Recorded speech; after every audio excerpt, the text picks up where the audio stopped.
Okay, kumusta kayo? Meron akong kwento para sa inyo tungkol sa isang hari at grabe, may kailangan siyang gawing desisyon. Hindi lang basta desisyon kasi yung pipiliin niya, babaguhin nito ang lahat para sa buong kaharian niya. Parang sa mga pelikula, di ba? Sobrang big deal. Naranasan mo na ba yung kailangan mong mamili? Tapos ang hirap-hirap kasi, parang kanino ka ba makikinig? Sa best friend mo ba? O sa nanay at tatay mo? Well, yung hari sa kwento natin, mas malaki pa dyan yung problema niya. So tara, silipin natin kung ano yun. So heto na, kilalanin natin si Haring Zedekias. Hari siya, oo. Pero isipin niyo to para siyang team captain ng isang basketball team, pero yung coach ng kalaban yung nagdidikta ng mga play niya. Ang gulo, di ba? Kasi yun talaga yung sitwasyon niya. Ang kaharian niya sakop ng isang mas makapangyarihang hari galing pa sa Babylonia. Pero buti na lang, may kasama siya. Parang isang super advisor, si Propeta Jeremias. At si Jeremias, special siya kasi parang may, alam mo yon, may direct line siya sa Diyos.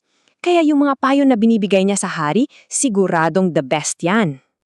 Okay, so ayos na sana, 'di ba? May hari, may super advisor. Pero teka, biglang sumulpot yung problema. Kasi hindi na lang isa yung boses na naririnig ng hari. Biglang may dalawang magkaibang payo na binubulong sa kanya. At dito na talaga magkakagulo. So ano yung dalawang payo na yon? Sa isang side, si Jeremias, sinasabi niya, "Kalma lang hari, sumunod muna tayo sa kanila. May plano ang Diyos pero medyo matagal to, mga 70 years." Sa kabilang side naman, yung ibang mga propeta, sumisigaw, "Ano? Huwag kang makinig dyan. Lumaban tayo. 2 taon lang, malaya na tayo." Yung isang payo, parang gamot na mapait, pero magpapagaling sa'yo. Yung isa naman, parang candy. Sobrang sarap pakinggan. Ayan na, kung ikaw yung nasa posisyon ng hari, sinong paniniwalaan mo? Yung nagsasabi ng medyo mahirap lunukin na katotohanan o yung nagsasabi ng bagay na gustong-gusto mong marinig? Naku, ang hirap pumili, no? Okay, get ready. Kasi dito na tayo sa, para sa akin, pinaka-dramatic na part ng kwento. Kasi si Jeremias, para lang maintindihan talaga ng lahat yung sinasabi niya, may ginawa siyang isang bagay na, wow, hinding-hindi nila makakalimutan. Ano kaya yun? Sumigaw kaya siya ng malakas? O baka nagsulat siya ng mahabang-mahabang sulat? Hindi, mas grabe pa dyan. Gumawa siya ng isang bagay na kitang-kita ng lahat para talagang tumatak sa isip nila. Alam niyo kung anong ginawa niya? Nagsuot siya ng isang mabigat na pamatok na gawa sa kahoy sa leeg niya. Tama, yun parang nilalagay sa kalabaw para mag-araro. Yun. Naglakad-lakad siya sa buong bayan na suot-suot yun. Parang sinasabi niya sa lahat, "Heto guys, tingnan nyo, ganito tayo ngayon. Kailangan nating pasakop muna sa Babylonia. Ito yung plano ng Diyos." Pero syempre, dahil kwento to, hindi dyan natatapos. Habang ginagawa yon ni Jeremias, biglang may sumulpot. Isang propeta rin, pangalan niya Hananias. At hinarap niya si Jeremias sa harap ng maraming tao at sumigaw siya ng mensaheng eksaktong kabaligtaran ng sinasabi ni Jeremias. At para mas maging dramatic pa, para mapakita niya na seryoso siya, hinablot ni Hananias yung pamatok na kahoy mula sa leeg ni Jeremias at crack, sinira niya, binali niya sa harap ng lahat. Parang sinasabi niya, "Kita nyo? Ganyan lang kadali sirain ang kapangyarihan ng Babylonia. Malaya na tayo." Pero merong isang malaking problema. Yung sinasabi ni Hananias, hindi pala totoo. Hindi galing sa Diyos.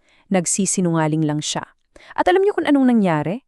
Yung consequence, sobrang bilis dumating. Bago pa matapos yung taon na yon, namatay si Hananias. Parang isang napakalaking sign na galing sa itaas na nagsasabi kung sino ba talaga yung nagsasabi ng totoo. Okay, so nakita yang lahat ni Haring Zedekias. Nakita niya yung pamatok, narinig niya yung 2 propeta, at nalaman niyang namatay yung isa. Ang linaw na ng sign, di ba? Kung ikaw ang hari, parang madali na lang pumili ngayon, tama? O baka naman hindi pa rin. Kasi, sa huli, ang pinili ng hari ay mali. Binaliwalaan niya lahat ng babala ni Jeremias. Mas pinakinggan niya yung mga boses na nagsasabi ng gusto niyang marinig, yung mga popular na payo. Tapos, at ito yung pinakamalala, sinira niya yung pangako niya sa hari ng Babylonia. Nagrebelde siya. At alam naman natin, 'di ba? Lahat ng desisyon, lalo na yung mga malalaki, ay may katapat na resulta, may consequences. At yung sa hari, nako, malaki talaga.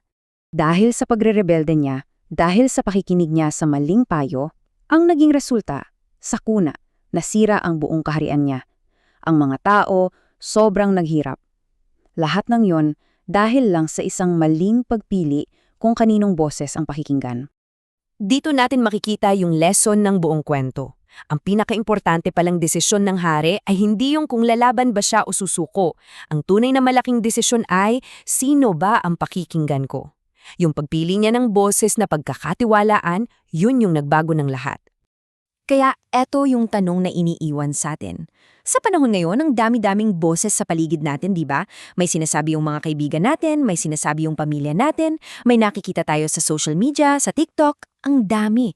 So paano natin malalaman kung sino ang totoo at sino ang dapat pagkatiwalaan? Kasi tulad ng hari, yung pagpili natin kung kaninong boses tayo makikinig, baka yun na yung isa sa pinakamahalagang desisyon na gagawin natin sa buhay. Magandang pag-isipan yan.